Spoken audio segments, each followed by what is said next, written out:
तो आज हम एक गहरी नज़र डाल रहे हैं एसिटिकम एसिडम पर। जी। जैसा कि एसिटिकम एसिडम औषधीय सार नाम के हमारे सोर्स में बताया गया है, ये वो है जो ग्लेशियल एसिटिक एसिड से बनता है ना? हाँ, बिल्कुल वही। इस सार में ना एसिटिकम एसिडम के एक काफ़ी कह सकते हैं दिलचस्प तस्वीर उभरती है। खासकर इसके कुछ लक्षण थोड़े विरोधाभासी से लगते हैं। हाँ, हैं कुछ ऐसे पॉइंट्स। तो आज हमारा मकसद यही है कि इन खासियतों को समझें और देखें कि ये सोर्स असल में क्या मुख्य बातें बता रहा है इस दवा के बारे में। चलिए कोशिश करते हैं इसे समझने की। बिल्कुल, शुरू करते हैं। तो सोर्स सबसे पहले ये बताता है कि ये दवा उन लोगों के लिए शायद ज़्यादा सही रहती है जो दिखने में पीले से हों, दुबले पतले और जिनकी मांसपेशियां थोड़ी ढीली हों। जी। बच्चों में भी जो कमजोरी और दुबलेपन वाली बीमारियां होती हैं जैसे मैरिस्मस, उसमें भी इसका जिक्र है। हाँ, और ये जो शारीरिक बनावट वाली बात है ना, ये उस कमजोरी या कह लें लैक ऑफ वाइटैलिटी वाले थीम से जुड़ती है जो सोर्स में बार बार आता है।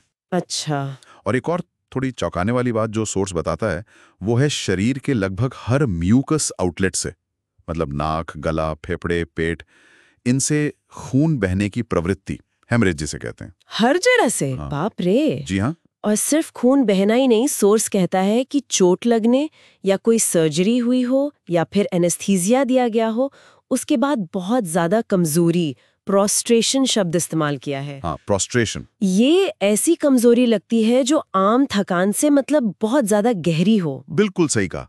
ये महज थकावट नहीं है, ये है शरीर का पूरी तरह से पस्त हो जाना, एकदम निढाल।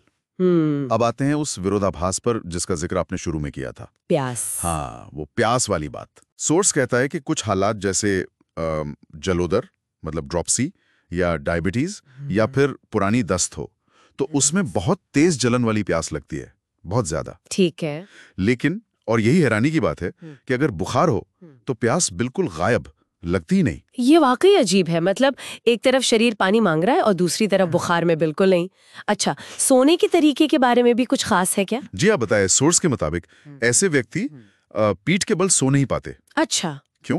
पेट में अजीब सा खालीपन या जैसे कुछ डूब रहा हो ऐसा महसूस होता है और उससे सांस लेने में भी दिक्कत हो सकती है, डिस्पनिया। ओके। और दिलचस्प बात यह है कि अगर वो पेट के बल लेटे तो आराम मिलता है। ये भी अजीब है। हाँ, ये भी फिर से शरीर की किसी अंदरूनी बेचैनी की तरफ ही इशारा करता है ना? सही कहा। अच्छा, पाचन तंत्र की बात करें तो सोर्स में जिक्र है कि बहुत ज्यादा और थका देने वाला दस्त हो सकता है, जी। जिसमें प्यास भी खूब लगती है और रात में पसीना भी आता है, खासकर जलोदर, टाइफस या टीबी जैसी मतलब गंभीर बीमारियों में।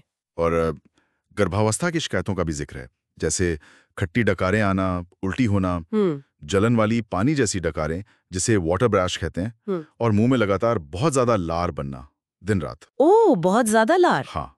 सोर्स इसकी तुलना लैक्टिकम एसिडम और मर्क्यूरियस से भी करता है। ये सब फिर उसी कमजोरी और वो जो शरीर से तरल पदार्थ निकलने वाला पैटर्न है उससे जुड़ता दिखता है। समझ गई। अच्छा, श्वसन तंत्र मतलब रेस्पिरेटरी सिस्टम के बारे में क्या कहा गया है? सोर्स ट्रू ग्रुप का जिक्र करता है। ये एक खास तरह की खांसी होती है जिसमें सांस अंदर लेते समय सीटी जैसी आवाज आती है, हिसिंग रेस्पिरेशन। हाँ हाँ। खासकर बीमारी की आखिरी अवस्था में। और यहाँ एक जैसे कोई घरेलू नुस्खा हो वैसा जिक्र भी है। क्या? कि क्रूप और डिफ्थीरिया में साइड विनेगर, मतलब सेब के सिरके की भाप लेना। अच्छा, ये तो इंटरेस्टिंग है।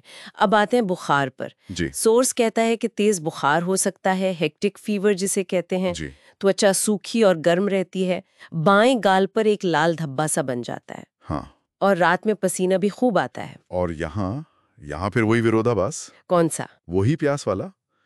इतनी तेज बुखार, पसीना भी आ रहा है, लेकिन सोर्स साफ कहता है कि प्यास बिल्कुल नहीं लगती। ओह हाँ, ये पैटर्न तो वाकई सोचने पर मजबूर करता है। बिल्कुल। हाँ, है ना? अच्छा, सोर्स कुछ दूसरी दवाओं के साथ इसके संबंध मतलब रिलेशंस पर भी रोशनी डालता है। जी। कहता है कि ये एनेस्थेटिक वेपर्स, कोयले या गैस के धुएं, ओपियम और स्ट्रोमोनियम के बुरे असर को कम करता है। हाँ, और ये भी कि साइडर विनेगर कार्बोलिक एसिड के जहर को काटता है। और एक प्रैक्टिकल बात ये बताई गई है कि खून बहने की स्थिति में सिंकोना के बाद और जलोधर में डिजिटालिस के बाद इसका इस्तेमाल फायदेमंद हो सकता है। ठीक है। लेकिन एक चेतावनी भी है, सावधान भी रहना होगा, क्योंकि ये अर्निका, बेलेडोना, लैकेसिस, मर्क्यूरियस, इनके असर को बिगाड़ सकता है। अच्छा। हाँ, खासकर बेलाडोना से होने वाले सिरदर्द को। तो इन आपसी क्रियाओं का ध्यान रखना जरूरी है। बिल्कुल। तो कुल मिलाकर इस सोर्स के मुताबिक एसीटिकम एसिडम मोटे तौर पर देखें तो पीले कमजोर लोगों से जुड़ा है जी। और इसकी पहचान है खून बहने की प्रवृत्ति, बहुत ज्यादा कमजोरी, प्यास का वो अजीबोगरीब पैटर्न, कभी बहुत ज्यादा तो कभी बिल्कुल नहीं, और पाचन व श्वसन तंत्र पर इसका खास असर। हाँ, संक्षेप में यही तस्वीर बनती है। और इस पूरी चर्चा से एक बड़ा सवाल उभरता है ना, जो ये सोर्स हमें सोचने के लिए छोड़ जाता है। क्या सवाल? यही कि आखिर एक ही पदार्थ शरीर पर इतने अलग अलग और कभी-कभी तो बिल्कुल उल्टे असर कैसे डाल सकता है, जैसे वो प्यास वाली बात। सही कहा। ये हमें उन गहरी शारीरिक प्रक्रियाओं के बारे में सोचने को उकसाता है जिन्हें शायद ये दवा प्रभावित करती है, जैसा कि इस सोर्स में दर्शाया गया है। ये वाकई विचार करने लायक बात है।